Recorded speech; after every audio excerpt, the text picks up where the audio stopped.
Welcome to this YouTube channel. Welcome to this video. I am Justin Rempel. In this presentation, we're going to be talking about this channel, how it's set up, how it works, what it's for, and how to use it well. So this is a good video to watch very first thing before anything else, so you have a good sense of how to navigate the channel and use the tools well and appropriately.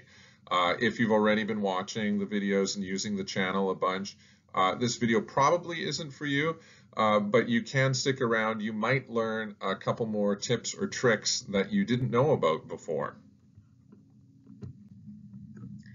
So we got to start with content. What's on here? And you're going to find out very quickly if this channel is something for you or not. This channel is chock full of educational videos. I'm a teacher. I'm making instructional tutorial videos to help out my students. Other people are welcome to use them as well. And they're primarily focused on English language arts, which is my passion, and it's what I mostly teach in at this point. So most of the videos have to do with the English language and reading and writing skills. Audience, who is this for? I'm designing these videos primarily for my students so that I can use them with instruction. So if you are a student in my course, you are in the right place. Other people can use them too. They're on YouTube. Anyone looking to learn more about the English language. You could be a student in a different English class somewhere else, but you could just be looking to improve your own English skills for whatever reason, or learn a little bit more about the English language. This could be for you as well. Purpose. Why would people view this? I've started to touch on this already. Why would you watch some of these videos? It's about learning. It's about broadening and deepening your understanding. It's about exploring the English language. And so that purpose might be for the purpose of one of my courses or a course for a different teacher, but it could also just be to improve English language skills. Perhaps you're learning the English language. Perhaps you are just trying to strengthen your reading and writing skills, even though English is your primary language. These videos can be helpful for all sorts of reasons. When should you use this channel? You should use it for schoolwork, especially if you're in one of my courses. The way that I kind of use it with my students is that I incorporate it into some of my instruction, and it might be part of the initial assignment description. So you might reach a part of the assignment that says you need to brainstorm to start thinking of ideas for this assignment. Well, I don't know how to brainstorm. Okay. One of my YouTube videos is about the art and the skill of brainstorming, so you might want to watch that. It's great because I can use it in the classroom, but students can also watch it anytime from the comfort of their own home on their own devices. So it might be assignment preparation, understanding what I'm assigning or expecting of you, understanding how to do something better. I also pass this along to students in terms of assessment and feedback after they've finished assignments, if there's something that they're not doing well or could improve on, because we can always improve our English language skills, myself included. I might pass along one of my tutorial videos, say, hey, this area of your grammar needs improvement. I'm seeing a lot of run-on sentences. Let's shorten those down to nice, neat, simple sentences. Here's a video on that. So that's for improvement for next time. It's all about improving understanding and making sure that moving forward, our English skills are progressing. They're getting better and better. You could use this in a similar way for, like I say, other courses with other teachers.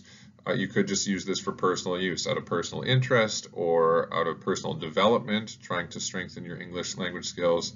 If you just want to improve your personal skills and understandings, or you see a subject that's a personal interest, you think it looks interesting, you'd like to know more about it, you click on the video, that's fine too.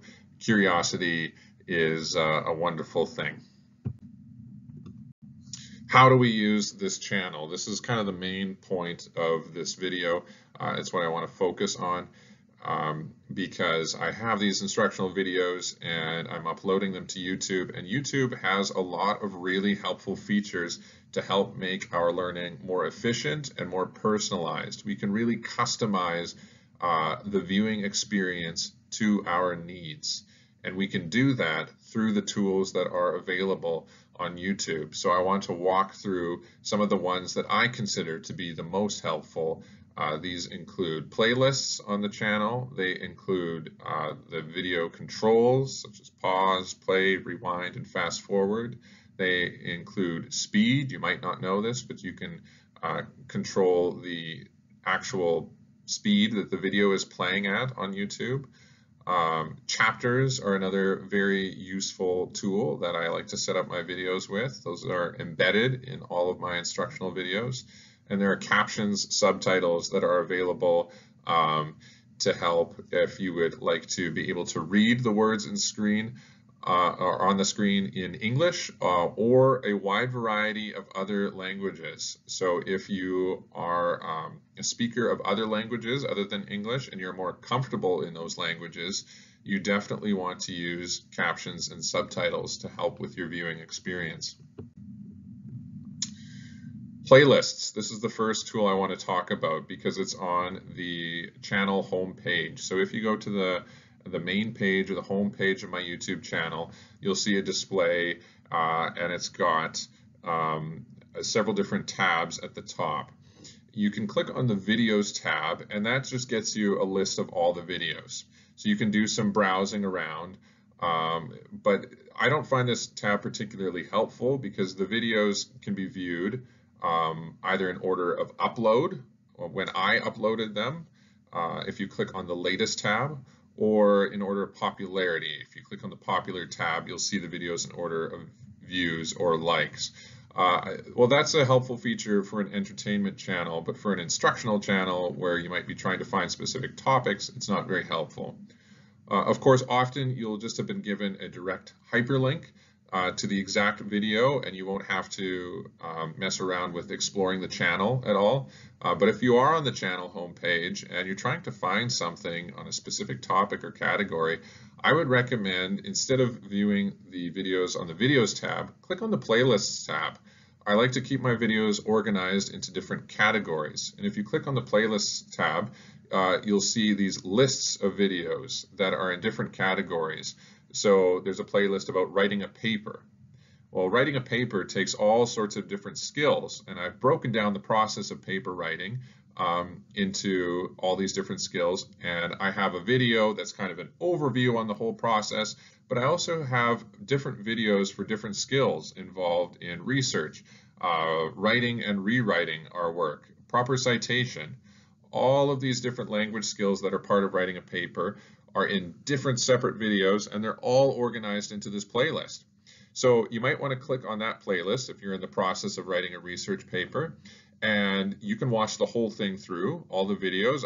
I try to organize them in an order that makes sense, but you can also just use that tool to find the video on the topic that you're looking for, such as editing.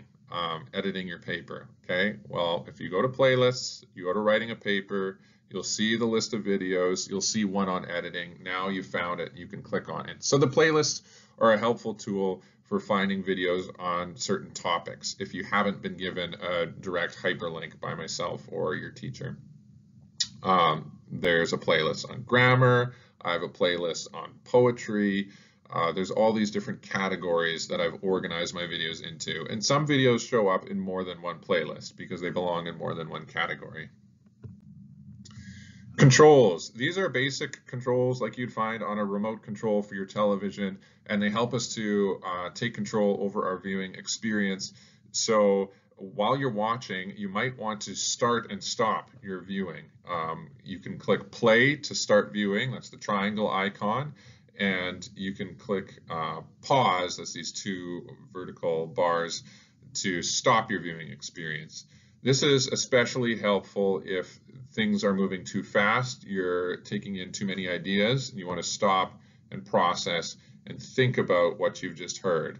Another reason why you might want to stop is because I have all of the text that I'm saying, the main points, up on the screen almost always. So you might want to stop and just read the words on the screen over to yourself in your head or out loud to process the concepts that I'm teaching. You can click the rewind button. Those are the triangles pointing back. To go back, you can fast forward the video. To skip ahead. You can also use the arrow keys on your keyboard to jump backwards or forwards about, I think it's 5 seconds, it skips back or forward. So that's another way to navigate as well. But these are just basic controls for your viewing experience. Speed. Did you know that you can actually control the speed that the video is playing at? So there is the normal default mode that works for a lot of people, but you might find that the viewing experience is too fast or slow for your liking. If that's the case, you can do this. You can click on the settings icon, which is the gear icon at the bottom of the video screen. A little settings menu will pop up. Click on the option that says playback speed. This is the place where we can change the speed from the normal setting to something that's slower or faster. So you can slow down the video. You can slow it down. I think right now there's 3 options to 0.75, which is 3/4 of the normal speed. There's 0.5, which is half of the normal speed. And there's 0.25, which is quite slow. It's 1/4 of the normal speed. Well, why would you want to slow down the video? I can talk pretty quickly, especially when I'm talking about something which I'm interested in. And on this channel, that's almost always. So if I'm talking too fast for you and you'd like me to slow down, you can actually control the speed that I'm talking. You can use the settings to slow down the speed of the video. You can also speed up the video. You can up the speed to 1.25, that's 1.25 times the normal speed, 1.5, which is 1.5 times the normal speed, 1.75, which is 1.75 times the normal speed, or 2, which is twice the normal speed. Why would you want to speed up the video? You probably don't. The only reason I can think of is if you really want to skim through the video to try to find a certain idea or concept somewhere in the middle of the video. You might play it faster until you find the part that you're looking for, identify, oh yes, this is what I really want to listen to, and then slow the speed back down. But there are other ways of finding exact topics and concepts in the video, and I will talk about that next. Chapters. So all of my videos are organized into chapters. This means that I'm talking about a topic, such as different types of poetry, but I've also broken it down into chapters. So each different type of poetry that I talk about in that video will have its own chapter. And you can watch through the whole video, but you don't have to, especially if you're only really concerned with learning about one specific concept, in this case, one type of poetry. The way to find the chapters, there's actually 2 different ways that you can navigate through the chapters. One way is to hover your mouse over the progress bar, which is the timeline at the bottom of the video, that bar that shows where you're at within the video. That's just a straight line at the bottom of your video screen, and it's going to have a dot on it. That dot will show where you're currently at in the video. But you don't have to stay there. You can hover your mouse, that means position your cursor without clicking anything yet, over the progress bar. And if you move it over the progress bar, you'll see that it starts to highlight just different specific sections of the progress bar. These are the chapters. The way that it highlights them is that it slightly enlarges a portion of the progress bar. A chapter title and a timestamp pops up, and a thumbnail. That's that little image that shows you what the screen looks like at that point in the video. The timestamp is the little time in the example on the screen. It's 5:22, 5 minutes and 22 seconds in. And the chapter title tells you the title of that section of the video, so you get the exact topic. In this case, it's making plurals. So if you want to figure out how to how to make plurals properly, but you don't want to learn anything else or explore any of the other sections of the video, just hover your mouse over the progress bar till you find the Making Plurals chapter and click. When you click, as soon as you click on that point in the progress bar, the video will skip to that point and you will start viewing from that point in the video. If you cannot figure that out, it's too complicated or it's not making sense to you, there is probably a simpler way to do this, I would say. Just scroll down on your screen. Beneath the video screen, there's always a short description of the YouTube video, which just says a little bit about what the topic is, what the video is about. Underneath that description, there's going to be a list of time signatures or time stamps. And these are hyperlinks, which means that there's a time listed, and next to the time listed will be the name of the chapter, which is the category or topic that I discuss in that chapter, such as making plurals or sonnets, if it's a type of poetry. And you can find the chapter that you like based on the chapter title, and you can directly click on the little time signature or the timestamp next to it where it says 522. You can click on that. And it'll jump straight to that section in the video. You'll go directly to that chapter and it'll start playing exactly from that point. So this is a good way to find specific topics within the overall topic of the video rather than watching the whole thing through, especially if it's a longer video and you really don't need to watch and learn everything. The last feature I'm going to talk about is captions or subtitles. This is especially helpful if you like to read the words rather than just listen to them.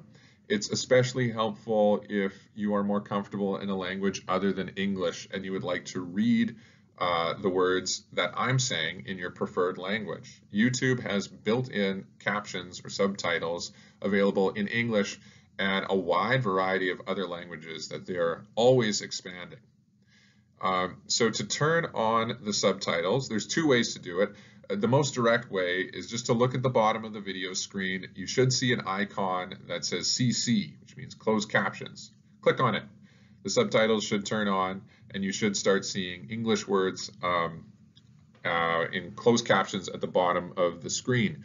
YouTube auto generates these. They're quite accurate. They're getting more and more accurate all the time. Occasionally, they're a little off or not quite correct, but they're pretty good.